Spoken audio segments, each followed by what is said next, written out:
बंसी एक छोटी सी फैक्ट्री में काम करने वाला गरीब मजदूर था जो अपनी बीवी, बेटी अनोखी और बेटे सूरज के साथ एक छोटे से किराए के मकान में रहता था। दिवाली के त्योहार में बोनस मिलने की खुशी में बंसी काम से आते हुए अपने बच्चों के लिए नए कपड़े लेकर घर आता है तो खाना बनाने के लिए रसोई में सब्जियां काट रही उसकी बीवी चंदा कहती है, आ गए आप, बैठिए, मैं आपके लिए पानी लेकर आती हूँ। बाबा देखिए ना, सूरज ने मेरी पेंसिल ले ली है, अब वो वापस नहीं कर रहा है। वो मेरी पेंसिल है, बाबा दीदी झूठ बोल रही है। अरे तुम दोनों शांत हो जाओ, अभी तो तुम्हारे बाबा थके हारे आए हैं और तुम दोनों पहुँच गए अपनी लड़ाई लेकर। लड़ाई करना अच्छी बात नहीं बच्चों, चलो लड़ाई छोड़ो और ये देखो तुम्हारे बाबा क्या लाए हैं। क्या लाए हो बाबा? बंसी दोनों को नए कपड़े देता है जिसे देखकर दोनों बच्चों के चेहरे खुशी से चमक जाते हैं और वो कहते हैं, नए कपड़े? बाबा ये तो बहुत सुंदर है। मेरी कमीज भी बहुत अच्छी है। बस मिल गई दोनों को खुशी। अभी नहीं, असली खुशी तो हमें तब मिलती जब बाबा के हाथ का खाना खाने को मिलता। वो भी तब जब बाबा हमारे मनपसंद के राजमा चावल बनाए। कोई राजमा चावल नहीं, सब्जी कट गई है और यही मिलेगी खाने को। चलो जाओ दोनों यहाँ से। बाबा वो दोनों बच्चों की जिद देखकर बंसी चंदा से कहता है, कोई बात नहीं भगवान, बच्चों की खुशी के लिए आज मैं ही खाना बना देता हूँ, इसी बहाने तुम्हें भी थोड़ा आराम हो जाएगा। अरे पर राजमा चावल बनाने के लिए पहले राजमा भिगोने होते हैं और राजमा घर में है ही नहीं तो भिगोऊंगी कहाँ से?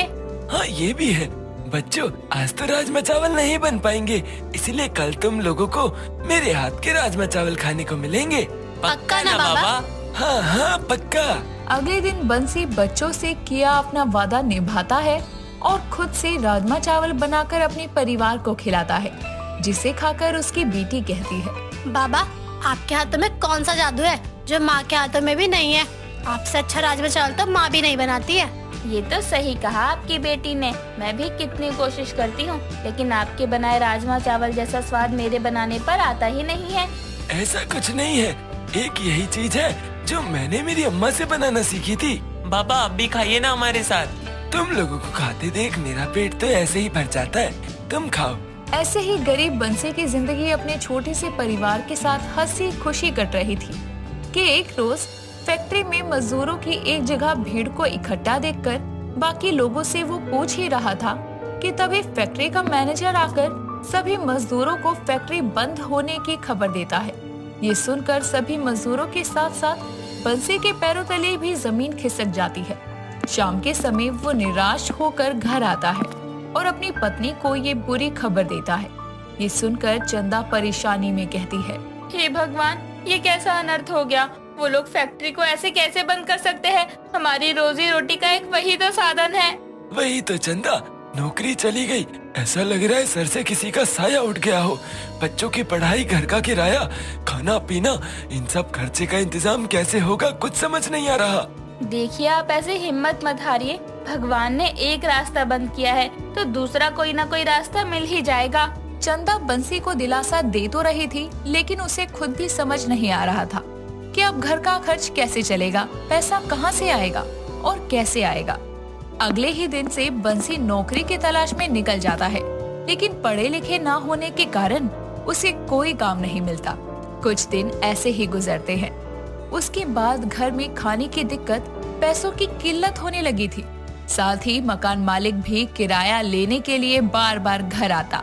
एक रोज स्कूल से लौटते ही उसका बेटा सूरज कहता है, बाबा बाबा आज राजमा चावल बनाओ ना, कितने दिन हो गए हमने राजमा चावल नहीं खाए।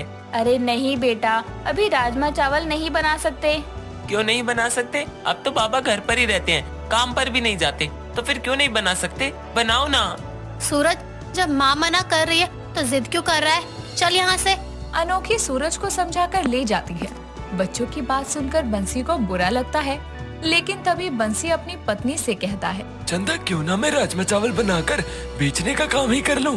बात तो आपकी सही है लेकिन राजमा इतने महंगे हैं, ऊपर से बनाकर बेचने के लिए थोड़े नहीं ज्यादा राजमा और चावल की जरूरत पड़ेगी और उसके लिए पैसे कहाँ से आएंगे? उसके लिए पैसों का इंतजाम कर लूंगा मैं, और फिर खाली बैठे रहने से तो अच्छा है कि कुछ तो कोशिश की जाए। ठीक है, अगर आपका यही फैसला है तो मैं आपके साथ हूँ। बंसी अपने किसी जानने वाले से 2000 रुपए उधार लेता है जिससे वो राजमा चावल और कुछ मसाले खरीद कर लाता है। अगले दिन चंदा एक रात पहले ही भिगोए हुए राजमा को उबाल कर रख लेती है, जिसके बाद बंसी कुछ ही देर में राजमा चावल बनाकर तैयार कर देता है और चंदा उन्हें 2 बड़े स्टील के बर्तनों में डाल देती है और बंसी उन्हें अपनी साइकिल पर रखकर बेचने निकलता है। वो गली गली आवाज लगाकर राजमा चावल बेचता है। राजमा चावल, गर्मा गर्म राजमा चावल खा लो, स्वादिष्ट राजमा चावल। रास्ते में उसे एक आदमी रोकते हुए कहता है, आओ भैया, कैसे प्लेट दिए राजमा चावल? 20 रुपए प्लेट भाई, एकदम गर्मा गर्म और स्वादिष्ट है, खाकर देखिए स्वाद आ जाएगा। ऐसा बात है तो तनिक दो एक प्लेट हमको। अभी देता हूँ। तभी बंसी उसे एक प्लेट राजमा चावल निकाल कर देता है, जिसकी खुशबू आते ही वो आदमी कहता है, वाह क्या खुशबू है। ए भैया, कौन सा मसाला डाले हो इसमें, MDH का कि एवरेस्ट का? खड़े मसाले को पीस कर बनाया है भाई। अच्छा, ये लिया अपने 20 रुपए। पैसे देकर वो राजमा चावल खाने लगता है। इस तरह पहले दिन उसकी बोनी शुरू होती है और पूरा दिन कुछ और ग्राहक भी मिल जाते हैं और शाम के समय वो बचे हुए राजमा चावल घर ले जाकर अपने परिवार के साथ खाता है। इस तरह अब वो रोज राजमा चावल बनाता और बेचने निकल जाया करता।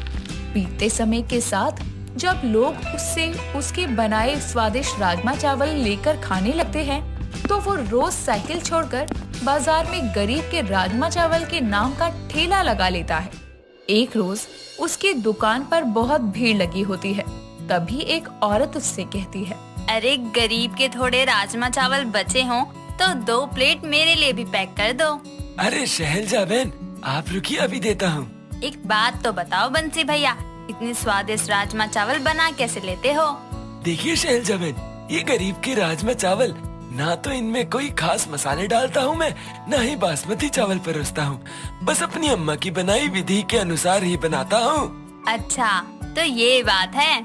जी शैलजा बहन, लेकिन पहले तो मैंने ये काम मजबूरी में ही शुरू किया था। पहले मैं किसी फैक्ट्री में ही काम करता था, लेकिन वो बंद हो गया, तो इसी वजह से मुझे ये काम करना पड़ा। और मेरे घर में भी मेरी पत्नी और मेरे बच्चों को मेरे हाथ के बनाए हुए राजमा चावल बहुत पसंद है।